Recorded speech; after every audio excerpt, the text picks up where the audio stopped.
Hello दोस्तों, नमस्कार, जय हिंद। स्वागत करता हूं आप सभी का एक बार फिर आपके अपने यूट्यूब चैनल पे, आपके अपने क्लासेस में, पिंगाक्स क्लासेस के इस लाइव सेशन में जनरल अवेयरनेस के कुछ महत्वपूर्ण प्रश्नों के साथ मैं सुधीर फिर से उपस्थित हूं।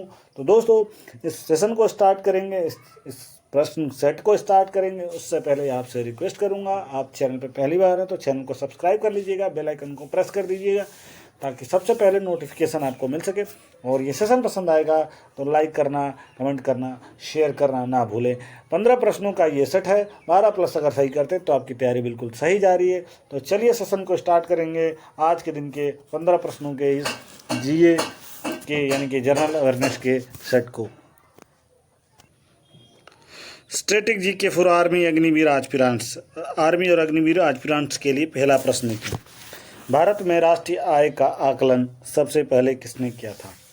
भारत में राष्ट्रीय आय का आकलन सबसे पहले किसने किया था? ऑप्शन आपके सामने है। ए सरदार पटेल, बी महलनोबिस, सी दादा भाई नौरोजी और डी वी के आर राव।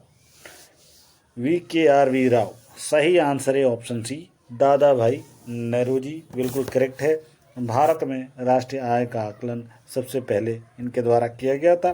प्रश्न नंबर दूसरा देखिए, किसी देश का आर्थिक विकास किस पर निर्भर है? किसी भी देश का आर्थिक विकास किस पर निर्भर है? इकोनॉमिक डेवलपमेंट किस पे डिपेंड करता है? ऑप्शन आपके सामने हैं। प्राकृतिक संसाधन, बाजार का आकार, पूंजी का निर्माण, उपयुक्त सभी। तो सही आंसर होगा उपयुक्त सभी, बिल्कुल करेक्ट है। प्राकृतिक संसाधन यानी कि नेचुरल जो चीज़ें हैं वो बाज़ार का भाव, मार्केट प्राइस, और पूंजी का निर्माण यानी कि मैन्युफैक्चरिंग जो भी चीज़ें की हैं उस पर डिपेंड करता है हमारा इकोनॉमिक डेवलपमेंट। ऑप्शन डी बिल्कुल करेक्ट है। 1 नंबर आपके परफेक्ट हैं। बढ़ते हैं तीसरे प्रश्न की तरफ। मुझे लगता है इस तीसरे प्रश्न का आंसर आप सभी को पता होगा। प्रश्न में पढ़ता हूँ। प्रश्न है, WTO का मुख्यालय कहाँ है? WTO का मुख्यालय कहाँ है? बहुत इंपॉर्टेंट क्वेश्चन है, इसलिए मैंने यहाँ लिखा है VIQ। WTO का मुख्यालय कहाँ है? ऑप्शन आपके सामने है। New York, B Geneva, C Uruguay और डी दोहा। सही आंसर है ऑप्शन बी जेनेवा, बिल्कुल करेक्ट है। WTO का मुख्यालय आपका जेनेवा में है। World Trade Organization WTO। चलिए बढ़ते हैं चौथे प्रश्न की तरफ। मुद्रा आपूर्ति किसके द्वारा नियंत्रित की जाती है? प्रश्न दोबारा पढ़ता हूँ। मुद्रा आपूर्ति किसके द्वारा नियंत्रित की जाती है?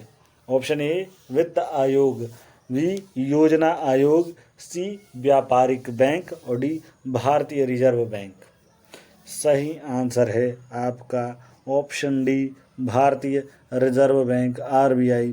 मुद्रा आपूर्ति उसके द्वारा ही नियंत्रित की जाती। मुद्रा आपूर्ति यानी कि करेंसी का आदान प्रदान, करेंसी का मार्केट में जो है चलन, उपलब्धता, मार्केट में नोटों के सिक्कों की उपलब्धता यानी कि मुद्रा आपूर्ति।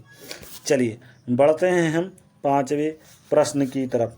भारत में सबसे ऊंचा जल प्रताप कौन सा है? ये बहुत इंपॉर्टेंट क्वेश्चन है। भारत में सबसे ऊंचा जल प्रताप कौन सा है? होगे नकल प्रताप, बी शिमला प्रताप, डी जोग प्रताप, डी कोटाल्लम प्रताप। सही आंसर है ऑप्शन सी जोग प्रताप, बिल्कुल करेक्ट है। सबसे ऊंचा जल प्रताप जोग जल प्रताप। चलिए छठवां प्रश्न देखिए। जूट उत्पादन में सबसे प्रचुर प्रदेश कौन सा है? प्रश्न दोबारा पढ़ता हूँ। जूट उत्पादन में सबसे प्रचुर प्रदेश कौन सा है? ऑप्शन आपके सामने है। तमिलनाडु, बी पश्चिम बंगाल, सी उड़ीसा और डी केरल।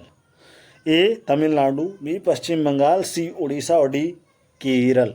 सही आंसर है बी पश्चिम बंगाल, बिल्कुल करेक्ट है। जूट उत्पादन में सबसे प्रचुर प्रदेश यानी कि सबसे ज़्यादा जूट उत्पादन करने वाला प्रदेश पश्चिम बंगाल, वेस्ट बंगाल। चलिए बढ़ते हैं सातवें प्रश्न की तरफ। ये रहा वो सातवां प्रश्न आपकी स्क्रीन पे। निम्नलिखित में से कौन से देश पाल्क स्ट्रेट से जुड़े हुए हैं? प्रश्न एक बार फिर पढ़ता हूँ। निम्नलिखित में से कौन से देश पाल्क स्ट्रेट से जुड़े हुए हैं?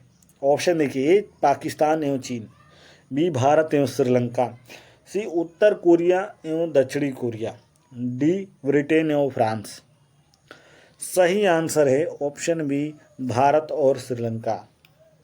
भारत और श्रीलंका पाल्क स्ट्रेट से जुड़े हुए हैं।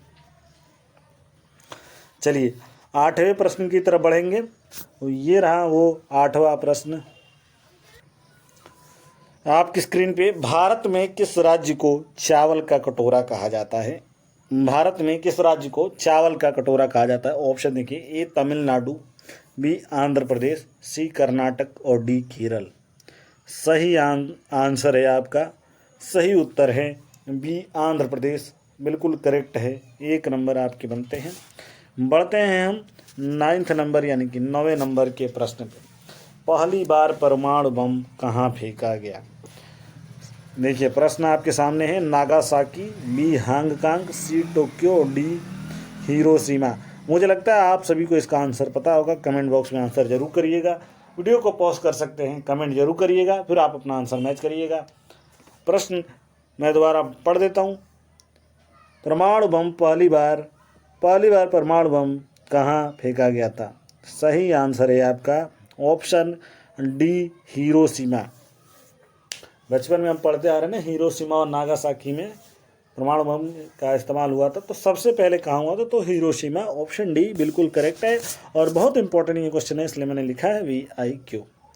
चलिए बढ़ते हैं हम 10वें नंबर के प्रश्न की तरफ। ओजोन परत कहाँ पाई जाती है? ओजोन परत कहाँ पाई जाती है? ए आयन मंडल, बी बहिर्मंडल, सी क्षमा मंडल और डी समताप मंडल। सही आंसर है डी समताप मंडल, बिल्कुल करेक्ट है। समताप मंडल में पाए जाती है ओजोन परत। चलिए 11वां प्रश्न देखिए। महात्मा गांधी का राजनीतिक गुरु कौन था? महात्मा गांधी का राजनीतिक गुरु कौन था? Option A Aurobindo Ghosh, B Gopal Krishna Gokhale, C Bal Gangadhar तिलक और डी लाला लाजपत राय। सही आंसर है आपका बी गोपाल कृष्ण गोखले, बिल्कुल करेक्ट है। आपका 1 नंबर बनता है, 1 नंबर आपके परफेक्ट है। महात्मा गांधी जी के राजनीतिक गुरु गोपाल कृष्ण गोखले जी थे। चलिए 12वें नंबर के प्रश्न की तरफ बढ़ते हैं। डेसिबल शब्द किससे संबंधित है? ए वायु, बी भूमि, सी ध्वनि और डी जल। सही आंसर है ध्वनि। डेसिबल किससे संबंधित है? तो ध्वनि से संबंधित है, बिल्कुल करेक्ट है ऑप्शन सी। बढ़ते हैं हम 13वें प्रश्न की तरफ। अंग महाजनपद की राजधानी कहाँ थी? ऑप्शन देखिए, ए वैशाली, बी कौशाम्बी, सी श्रावस्ती, डी चंपा। प्रश्न दोबारा पढ़ता हूँ। अंग महाजनपद की राजधानी कहाँ थी? सही आंसर है ऑप्शन डी चंपा, बिल्कुल करेक्ट है। ऑप्शन डी चंपा बिल्कुल करेक्ट है। अंग महाजनपद की राजधानी ऑप्शन डी। चलिए बढ़ते हैं आज के दिन के सेकेंड लास्ट यानी कि 14th नंबर के प्रश्न पे। वो ये रहा आपकी स्क्रीन पे। शांत घाटी किस राज्य में स्थित है?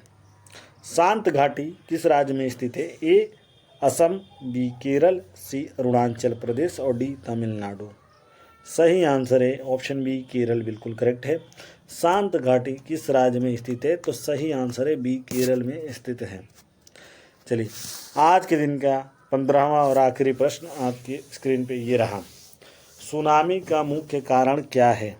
ए चक्रवात, बी ज्वालामुखी, सी चंद्रमा का आकर्षण और डी समुद्री सतह पर भूकंप। सही आंसर है समुद्री सतह पर भूकंप सुनामी का मुख्य कारण है। इसी के साथ आज का ये समाप्त होगा। मैं मिलूंगा आपसे एक नए वीडियो में कल के दिन शाम 7 बजे। जुड़ना ना भूलिए। तब तक के लिए धन्यवाद। जय हिंद, जय भारत।